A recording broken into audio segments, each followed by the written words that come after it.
Shate me hip-hop edhe me rap. Këto hip-hopi dhe rapi janë fenomene cilat të rinjt janë më shumë të prirur t'i dëgjojnë, edhe që të... Një lloj rebelimi, le të themi. Po, është një moment rebelimi i trive, fillojnë në dëgjojnë këto këngët e tja. Ore, unë më të themi diçka, ky Lul Basha, ky më duket si Mr. Bean, më burr. Dhe ti nuk e mendon që është një personazh i cili takon të bëjë rap, apo nuk i përshtatet në posturën e tij? Po se di, po si Mr. Bean më duket. Nga ana tjetër kemi këtë Ed Ramën, po ky tjetër, ky është klon fare, ky njëri. Se klon, ai është fitimtar. Me 11 maj, në darkën e 11 maj, do ta shohim se kush është fitimtar. Këtë e ndan populli i Shqipërisë dhe vota e lirë dhe e drejtë të cilët këta njerëz do të votojnë. Po pse jetë atëherë i shkon më shumë doktorit kur bën rap, sepse nëse ti e cilësove zotin Basha si një Mr. Bean i cili nuk i shkon dhe është, ne kuptoj kontekstin pse e thua ti që me demek është një djalë i rregullt i ndershëm edhe nga këta që janë si pak të trequr. Për zotin Rama e cilësove klonin, për shkak sepse të natyrës së tij, i cili përçmon nga njëri kundërshtarët, mas edhe gjuhës së tepruar. Po zotit Berisha pse i shkon atëherë ky lloj PR-i? Me rap, me hip-hop, me këtë lloj rebelimi dhe me atë lloj folori. Sepse edhe doktori intelektual është në fund të ditës, profesor, doktor. Për çfarë natyre? Ku i përshtatet imazhi i tij me rapin? Nëse këtyre dyve nuk i përshtatet. Jo. I vetmi personazh politik i cili ka forcë, energji dhe hov, edhe që i shko për shtat, është një personazh politik. Edhe ky e ka emrin Sali Berisha. Dhe ti mendon që për shkak të këtij hovi dhe të kësaj energjie që ka, i qëndron më shumë atij kjo lloj fushate me rap dhe me hip-hop sa këto dy tjerëve? Këtë po më thua? Po. Këtë po e them.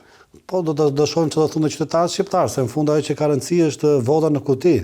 E po votën në kuti, ne, ju a thashtë edhe që parë, ne këtë betejë do ta fitojmë, edhe kjo është për Shqipërinë. Dakor, ngjelet për të parë ajo.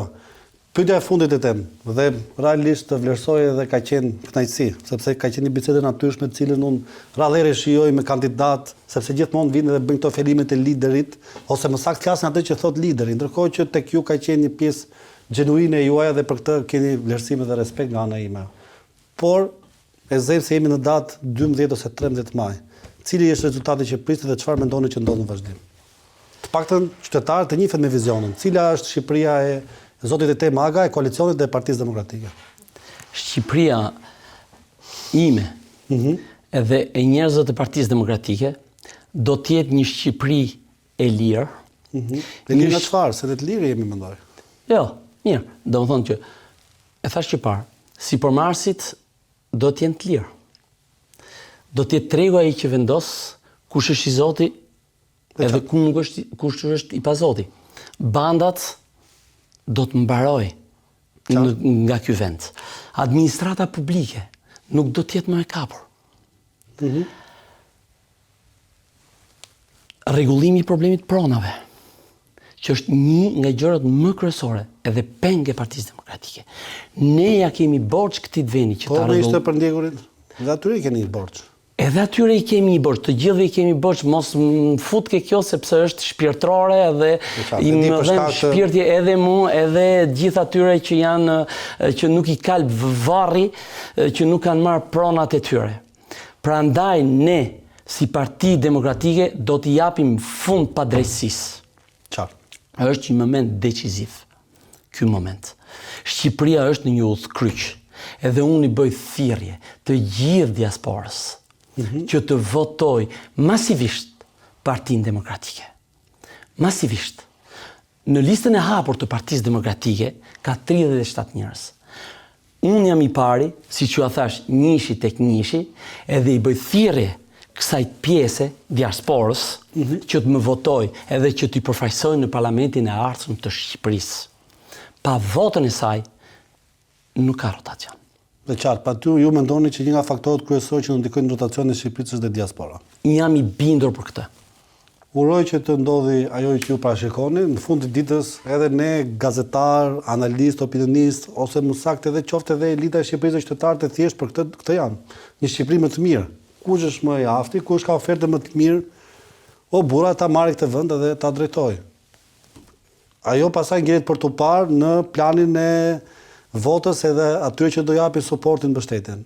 Unë thjesht uroj që në këtë garë realisht ata që do fitojnë, ose ai që do fitojë të jetë ai realisht ai që ka ofertë më të mirë politike dhe ai që ka programin më të mirë për shqiptarët. Kjo është Partia Demokratike dhe Aleanca për Shqipërinë Madhështore. Zoti Aga, kënaqësi të kisha në studio dhe kënaqësi të zhvillonim këtë bisedë së bashku. Faleminderit shumë, zoti Gupi. Miq të nderuar, ky ishte emisioni TikTok në NTV në ditën e sotme. Kisha kënaqësinë të kisha një nga kandidatët e Partisë Demokratike dhe të koalicionit Aleanca për Shqipërinë Madhështore. Në takimet e tjera do kemi kandidatë të partive të tjera dhe të koalicioneve të tjera. Uroj që ta gjykoni vetë, ta shqyrtoni vetë ofertën e secilit, historikun, përfaqësimin, prezantimin dhe çdo lloj teze që ai paraqet, ama në fund jeni ju ata që keni pushtetin, jeni ju ata që keni votën dhe keni këtë votë një herë në 4 vjet. Mendojeni mirë para se ta hedhni në kuti votën për njerëzit që zgjidhni, sepse nëse bëni zgjedhjen e gabuar do pendojeni dhe nuk keni më kohë për 4 vite të ardhshme. Nga unë Marcit Gupi këtu në TikTok dhe në TV, ju përshëndes dhe uroj ditë të mbarë dhe shihemi ditën e nesërme. Mirupafshim miq.